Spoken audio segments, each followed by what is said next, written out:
Joining me now is co-host of the Tim Jones and Chris Arps show on News Talks 101.9 and 94.1, Chris Arps, along with the executive director of Speech First, Charisse Trump. And back with us is our special guest, New Jersey 101.5 FM and founder of the Common Sense Club, Bill Spadea. So I'll start off with you, Bill. I want you to take a listen because you're a part of the media as well. MSNBC, they're saying, Joe Biden, he's sharp as a tack. Take a listen.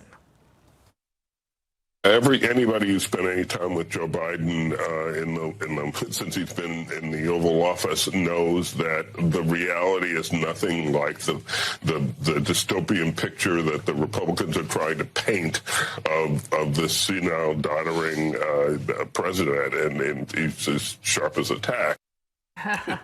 Wow.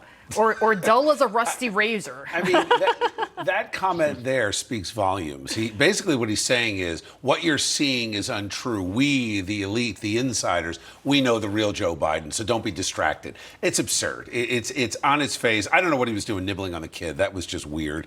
But he's got a history of touching kids, and you Sniffing see them. It's weird, touching their hair. Weird. And in almost every one of those pictures, what's equally disturbing is the fact that it seems that parents know. They start to either move away or they give him a weird look. And it's awkward. You're dealing with the president of the United States. So on one hand, I wonder why his staff has not moved him more out of those scenarios. Why are they continuing to let him put himself in this bad position? Just speaking objectively, I mean, the other side of it is he looks completely unqualified and unfit for office. He waves to no one. He walks off in different directions. One or two times you can say, hey, that's a gaffe. Somebody did something wrong. It's just, he's unqualified. But I think the more the media defends him, the worse it's going to be for the Democrats come 24.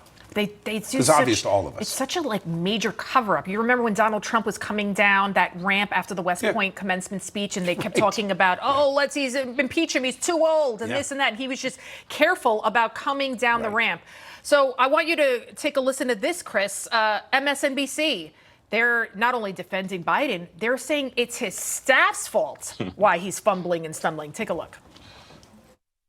They also managed his schedule very carefully. Yeah, I think his staff needs to own his age. I'm just going to be honest. I don't think they do a good job helping out the president. And I'm not talking about it I'm just saying if you are managing a president's schedule and you are managing a president getting on stage and getting off stage and getting on planes and getting off planes, and yes, he's 80. You need to be there for him and you need to make a pathway. And you sure as hell better make sure he doesn't fall on a sandbag. Oh, what do you think about that, Chris? I mean, should they carry him out on a stretcher instead? Is that the answer? I think this is just further proof that MSNBC should really change their name to MSDNC.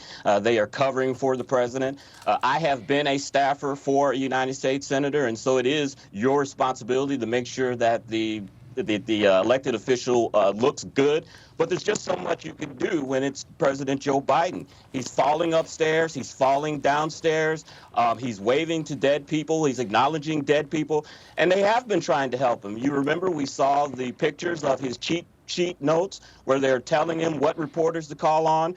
They're telling him what questions he should ask. So I think we just have a president that has dementia. Yeah. Charisse, I want you to take a listen to this. Joy Behar of The View, she's saying she actually gets turned on when Biden gets upset. Take a listen.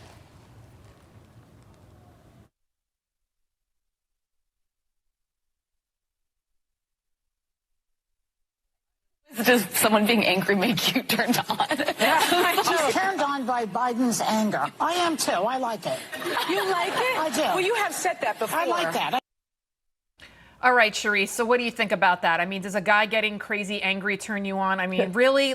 She's such an idiot. I'm sorry. Full disclosure, I was an intern at The View. Barbara Walters is flipping around in her grave like a rotisserie. Right. Yeah. Well, this is unbelievable. I mean, random outbursts of anger and yelling at staff are not signs of a strong leader. They never have been, No one's ever considered that a sign of a strong leader. Ask anyone in the military, any CEO, anyone in a leadership position. These are not desirable traits.